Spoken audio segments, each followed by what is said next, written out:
comment la nature résout-elle les conflits rendus impossibles par la forme des corps, la langue, l'âge, le sexe, la catégorie?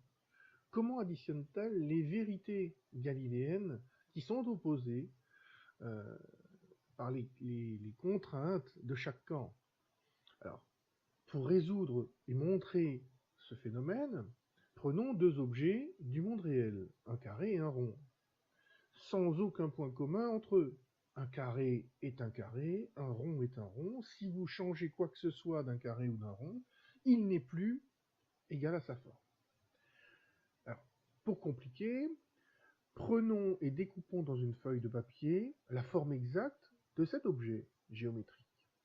Et donc, en quelque sorte, la forme du vide représente exactement comme une vidéo en inverse les mêmes propriétés, les mêmes caractéristiques que l'objet plein. Autrement dit, nous allons, dans cette expérience, mettre en mouvement dans la chute des corps, non pas des corps simples qui tombent dans le vide, mais des corps qui tombent dans une forme géométrique du vide, c'est-à-dire que nous allons mettre en mouvement la géométrie elle-même, les mathématiques, l'algèbre et la physique qui va avec. Et nous allons faire tomber deux corps non commutatifs, donc qui n'ont aucun rapport, pour voir ce qu'il est possible de faire dans les plis du vide.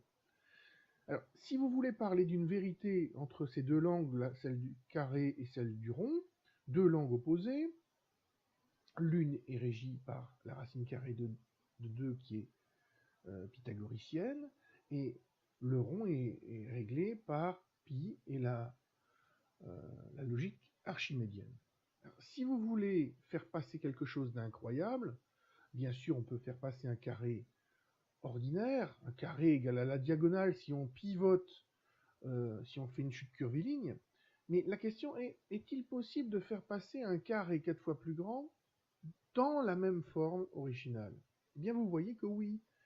Contrairement à la logique et au bon sens ordinaire, le pli ainsi fait valide cet énorme carré qui passe sans déchirer la réalité de ce langage.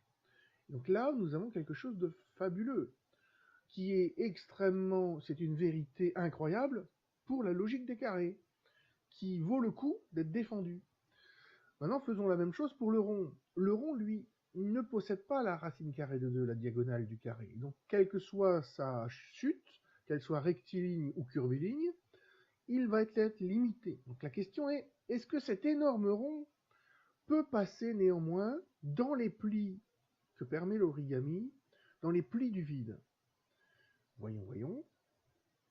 Et faisons passer cet objet géométrique rond dans ce tout petit rond, et nous voyons bien qu'il passe sans déchirer le vide, et donc sans violer, c'est-à-dire toute chose parfaitement égale par ailleurs. Donc nous avons donc là, à présent, deux logiques, deux langues opposées qui sont émerveillées chacune d'elles par une réalité qu'elle observe qui est différente. Maintenant, si vous voulez parler de vérité, il faut qu'elle dépasse votre camp et donc qu'elle puisse être validée par le camp adverse. Autrement dit, que le grand carré puisse passer dans la logique du rond, du petit rond. Testons. Et à la grande surprise, ça passe. Voyons si la vérité incroyable du rond peut passer dans la logique du petit carré. Oui, ça passe également. Donc la logique de racine carrée de 2 permet de faire passer une logique pythagoricienne et une logique archimédienne dans le même espace. Et maintenant, si vous voulez une vérité sans déchirer naturellement le carré originel, et sans qu'il soit besoin de faire de tests supplémentaires, la géométrie étant la mère des mathématiques. Maintenant, dans ce plongement isométrique, la vérité absolue serait que l'on puisse faire passer les deux réalités, que les deux langages se parlent en même temps. Et donc nous allons voir que c'est parfaitement possible d'avoir l'énorme rond et l'énorme carré qui passent dans le même temps dans la petite fente du petit rond et dans la petite fente du petit carré, sans violer, sans déchirer aucun des deux mondes. Autrement dit, c'est invariant, ça reste toute chose égale par ailleurs, dans les deux langues. Le mécanisme de cet espace-temps compact peut se généraliser à n dimensions.